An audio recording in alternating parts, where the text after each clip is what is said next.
धन्यवाद प्रभु यीशु मसीह का। सब परमेश्वर के प्रिय भाई बहनों को जय मसीह की। प्रभु आपको आज्ञाकारी करने के लिए अनुग्रह दे।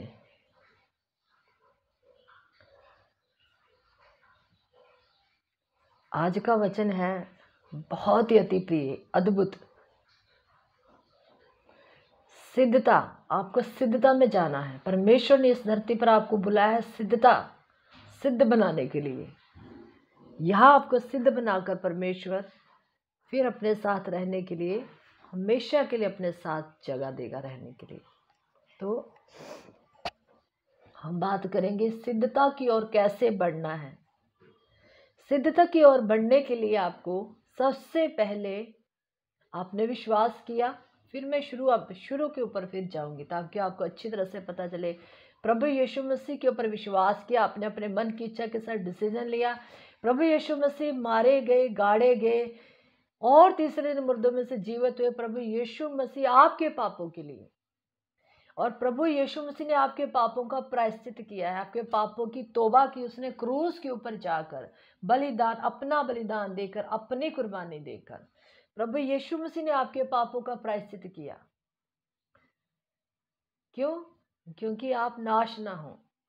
आपने विश्वास किया, प्रभु में आए, परमेश्वर ने आपको पवित्र आत्मा दिया। पवित्र आत्मा जो है वो अनंत काल की आत्मा है, जिसे हम सनातन आत्मा कहते हैं। पवित्र आत्मा अनंत काल का जीवन आपको दिया। परमेश्वर ने आपको, परमेश्वर ने वो चीज दी है जो आप कभी सोच भी नहीं सकते, वो है पवित्र आत्मा। अब आपको पवित्र आत्मा को अपने अंदर कार्य करने देना है। पवित्र आत्मा को अगर आप अपने अंदर काम नहीं करने देंगे तो आप दोषी ठहरेंगे। आपसे कल को हिसाब लिया जाएगा। क्योंकि फिलिपियों में पौलुस कहता है पवित्र आत्मा को दुखी मत करो। पवित्र आत्मा कौन है? वो यहोवा ही परमेश्वर है। वो परमेश्वर है, वो यीशु मसीह की रूह है। क्योंकि यीशु मसीह ने कहा जब मैं जाऊंगा तो मैं सहायक दूंगा। सहायक के बिना आप कोई भी पवित्र काम नहीं कर सकते। आप पवित्र सोचे नहीं सोच सकते। अगर आप अपने मन में पवित्र आत्मा को काम नहीं करने दे देंगे, आपकी सोचे आप कभी भी अपवित्र रहेंगी, अधर्मी रहेंगी। आपकी सोचे अच्छी नहीं होंगी, आपकी सोचे बिगड़ जाएंगी। इसलिए आपको पवित्र आत्मा को सोचों में, मन में काम करने देना होगा। फिर आपको पवित्र आत्मा जो है वो सिद्धता की ओर लेकर जाएगा। आपको सिद्धता की ओर किस तरह से जाना है, इसके लिए मैं आपको 3-4 बातें बताऊंगी। वो मत्ती की इंजील 5 बाब की 43 से लेके हम 48 तक पढ़ेंगे कि हमें सिद्ध बनाने के लिए, सिद्ध का मतलब है कि आपको परफेक्ट यीशु मसीह के जैसा बनाना चाहता पिता परमेश्वर। इसीलिए आपको पवित्र आत्मा दिया है। पवित्र आत्मा आपको गाइड करता है, आपको डिसीजन लेना सिखाता है। पवित्र आत्मा आपको हर एक पवित्र काम करना सिखाता है।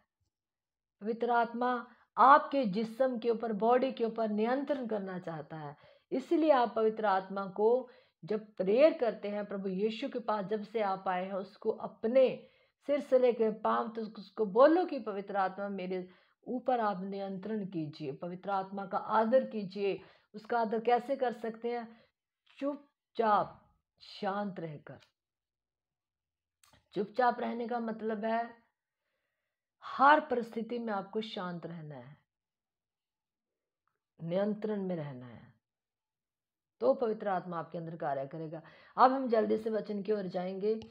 5 बार 43 से लेकर 48 तक। तुम सुन चुके हो कि कहा गया था अपने पड़ोसी से प्रेम रखना और अपने बैरी से बैर, परंतु मैं तुमसे कहता हूँ, प्रभु यीशु मसीह कह रहे हैं, अपने बैरियों से प्रेम रखो, अपने सताने वालों के लिए प्रार्थना करो। नंबर 1 आपको क्या करना है? सबसे पहले आप जिन्हें आपने अभी तक क्षमा नहीं किया, दिल से उन्हें क्षमा करो। दोबारा कभी भी आपको उनकी बात सोच में भी नहीं रखनी। उसे बोलते हैं दुश्मनों को माफ करना। अगर आपका घर में कोई मेंबर है, घर का कोई जन, उसके साथ मिलाप करो आप। अगर आप नहीं कर रहे तो आप परमेश्वर और आपके बीच में एक बहुत बड़ी दीवार खड़ी कर रहे हैं, ना माफ करने वाली दीवार। ना क्षमा करने वाली दीवार। सबसे पहला काम आपको करना है, अपने दुश्मनों को पूरी तरह से गिन लो। आपके कितने दुश्मन हैं, गिन लो। आपने घर में किसी को क्षमा किया है कि नहीं, आपके पड़ोसी में आपको क्षमा किया है कि नहीं। कोई भी ऐसा जो आपको जानता है या नहीं जानता, पूरी तरह से दिल से अगर आपने माफ़ नहीं किया, तो सबसे पहले ये काम करना होगा। उसके बाद आपको वचन में लिखा, अपने स्थानीय वालों के लिए जो आपको निरंतर परेशान कर रहे हैं, निरंतर आपको कहीं बाहर जा रहे हैं या घर में कोई परेशान कर रहा है, उनके लिए आपको प्रार्थना करनी होगी। नंबर 1, आपको हर किसी को क्षमा करना होगा। नंबर 2, आपको अपने परेशान करने वालों को, जो आपको दुखी करते हैं, वो उनको जब उनके लिए आप प्रेयर करेंगे तो आपके लिए ब्लेसिंग आएगी। उसके बाद आपको क्या करना होगा, उसके बाद आपको परमेश्वर से अनुग्रह मांगना होगा। अनुग्रह के बिना आप क्षमा नहीं कर सकते। पौलुस कहता है कि मैं बहुत परिश्रम करता हूँ, फिर कहता है हाँ मैं परिश्रम करता हूँ, पर उसके अनुग्रह से, कहता उसकी कृपा से। वो ये नहीं कहता कि मैं अपनी शक्ति से करता हूँ, कहता मैंने बहुत परिश्रम किए सारे प्रेरितों में से, लेकिन मैं उसके अनुग्रह से करता हूँ। तो यहाँ पर आपको 2 काम करने हैं जिससे तुम अपने स्वर्गीय पिता की संतान ठहरोगे। इन 2 कामों से सबसे पहले तो आप परमेश्वर के बच्चे बन जाओगे। जिस तरह का परमेश्वर है, आप उसकी पवित्र संतान ठहर जाओगे कि हाँ ये मेरा पवित्र बच्चा है। जिस तरह यीशु मसीह जो परमेश्वर का इकलौता पुत्र है, जो भी उसने क्या किया, उसने हमें माफ़ किया। हम परमेश्वर के शत्रु थे, हम परमेश्वर के बैरी थे। रोमियो में लिखा है कि अपराधी होने की दशा में हम परमेश्वर के बैरी हो चुके थे। देखो, खुद परमेश्वर ने भी ये काम किया है। उसने अपने सताने वालों को, हम उसको परेशान करते थे, हम उसके दुश्मन थे, परमेश्वर ने हमें क्षमा किया। परमेश्वर का स्वभाव अगर हमारे साथ मेल नहीं खा रहा तो हम उसकी संतान नहीं बन सकते। परमेश्वर ने हमें क्षमा किस तरह किया, उसने अपने पुत्र को, इकलौते पुत्र को इस धरती के ऊपर भेजा हमारे पापों का कर्जा चुकाने के लिए, फिर हमें क्षमा मिली। उसके बाद हमें उनके लिए प्रेयर करनी है, प्रार्थना करना बहुत जरूरी है। यीशु मसीह ने दुखों में रहकर, इब्रानियों में लिखा है, आंसुओं से प्रार्थनाएं की। हर रात यीशु मसीह प्रार्थनाएं करते थे। सबसे ज्यादा प्रार्थना करने वाला बाइबल में जो व्यक्ति है, मैं उसे व्यक्ति इसलिए कहती हूँ क्योंकि वो संसार में मनुष्य का पुत्र था। वो ईश्वर है, वो परमेश्वर है, वो थे प्रभु यीशु मसीह। यीशु मसीह ने विश्वासियों के लिए यूहन्ना की इंजील में प्रार्थना की। यीशु मसीह कितनी प्रार्थनाएं कर रहे थे, हर रात प्रार्थना करते थे। उसके बाद यीशु मसीह आज भी प्रार्थना, आज भी विनती कर रहे हैं। वचन में लिखा, वो आज भी हमारे लिए विनती करता है। रोमियो में लिखा है, वो आज भी हमारे लिए विनती करता है, वो कभी रुकता नहीं। तो आगे पढ़ेंगे, जिससे तुम अपने स्वर्गीय पिता की संतान ठहरोगे, जब तुम सबको माफ करोगे, जब तुम उनके लिए प्रार्थना करोगे, क्योंकि वह भले और बुरे दोनों पर अपना सूर्य उदय करता है, धर्मी और अधर्मी दोनों पर मी बरसाता है। आपको पता है, परमेश्वर सूरज, मी, हर चीज जो इस धरती के ऊपर हर इंसान को मिल रहा है, उसकी सारी आशीषें जो आकाश में है, सूरज, चांद, तारों, उन सब का प्रकाश सबको मिल रहा है। यदि तुम अपने प्रेम रखने वालों से प्रेम रखो तो तुम्हारे लिए कोई फल नहीं होगा। वचन में लिखा, कोई फल नहीं, तुम्हें आत्मिक कोई फल नहीं मिलेगा। तुम्हारे लिए क्या फल होगा? क्या चुंगी लेने वाले, महसूल लेने वाले ऐसा नहीं करते? यदि तुम केवल अपने भाइयों ही को नमस्कार करो, जो तुम्हारे अपने भाई रिश्तेदार हैं, जो तुम्हारे क्लोज हैं, फैमिली को ही तुम उनके लिए अच्छा हमेशा करते हो, उनके लिए ही सब कुछ करते हो, अच्छे से अच्छा हर काम करते हो, इसके लिए तुम बहुत बड़ा काम नहीं कर रहे हो परमेश्वर के वचन के हिसाब से। क्या दूसरे लोग भी ऐसा नहीं करते? जो महसूल लेने वाले हैं, जो दूसरे लोग हैं, पाप में जो फंसे हैं, वो भी ऐसा करते हैं। अगर मसीह में आकर तुम ऐसा कर रही हो तो इसके लिए आपको परमेश्वर से कोई भी आत्मिक फल नहीं मिलेगा, कोई इनाम नहीं मिलेगा, कोई ब्लेसिंग स्पेशल नहीं मिलेगी।